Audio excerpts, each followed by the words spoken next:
Everybody joins the military for like a deeply personal reason, be it patriotism, family tradition. I come from a family of serving, so going into the Army would allow me to serve more people. I had a good friend who was like, we could join the National Guard together.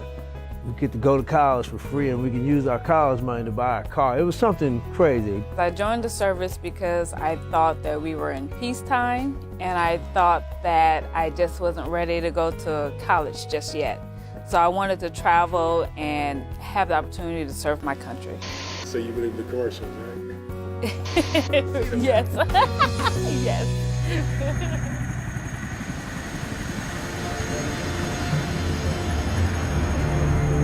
It was chaos, man. It was really chaotic. My commander said, Jones, our mission is to go down to Baghdad International Airport and provide gun truck protection for convoy. I was a 19-year-old kid that was put in a position to be in like an armed diplomat, peacekeeper, and there's just no way that you can really prepare yourself at that age or even at the age I'm at now, in retrospect, for something this complex. Every day, I would wake up in the morning and get a sensitive report as an officer in charge. It stayed with me. And then, anytime something happened, RPG attack, my soldiers get blown up, I had to write the incident report. I noticed like during the middle of the deployment, people were like saying things like, man, you sleep weird, you're snoring in your sleep, you're moving around, stuff like that. I'd never snored in my life. 3 or 4 years after my deployment, I started to have dreams at night that someone was killing me. Instead of getting my intel report, I read the Washington Post, the New York Times, the Wall Street Journal every day. That was my morning ritual. I did some military stuff. And people would tell me, hey, are you okay? It was at that point when tears started to roll and I couldn't stop. One of the things that kind of helped me is because I had actually worked as a Wounded Warrior Brigade staff officer at Fort Hood prior to my deploying. So it really helped because I knew a lot of the policies. So when I came back from country and noticed that my health wasn't where it should be, I was immediately able to kind of address some of those things by going to Walter Reed. I was diagnosed with PTSD as a result of military sexual trauma, and they assigned me a psychiatrist, they assigned me a psychologist. I went through some different, programs, the CBT, the CPT, the PE, and those are all of and let me put it this way, every letter of the alphabet. I wrote and I cried.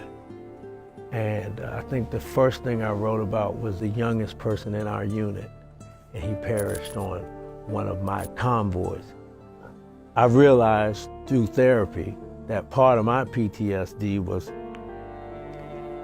I felt deeply conflicted that this young man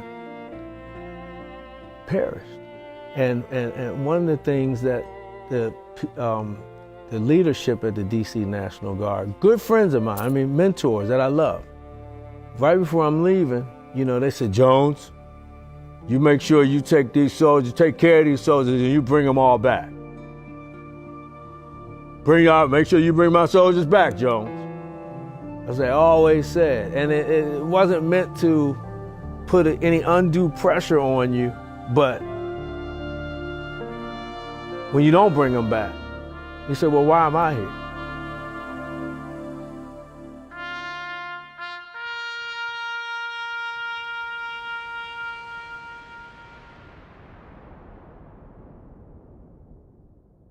People want to pretend it's kind of like a light switch that you can turn on and off.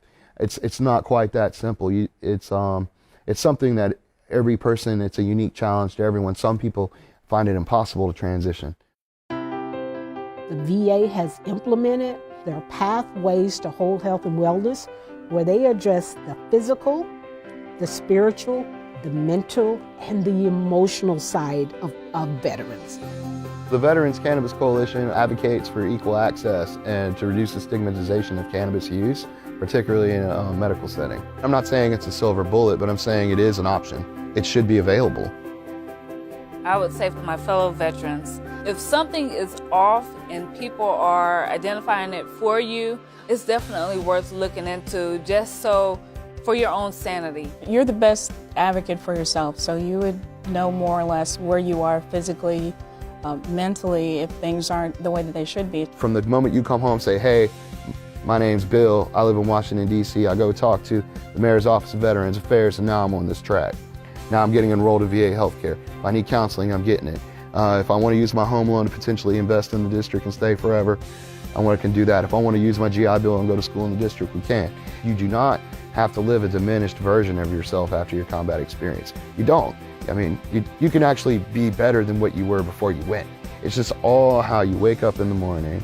It's all if you go out there and get the help that you need to sort through your problems. No matter where you are in your struggle, you should always know that you don't walk alone. And if you are walking alone, don't allow yourself to walk alone.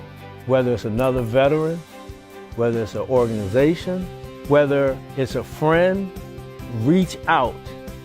There's always an avenue for a veteran to connect with something that will help him or her along on their wellness journey. Your vehicle will come. Your wellness will come. Your friends will come. Your allies on your journey will come. And I say that with the utmost of respect.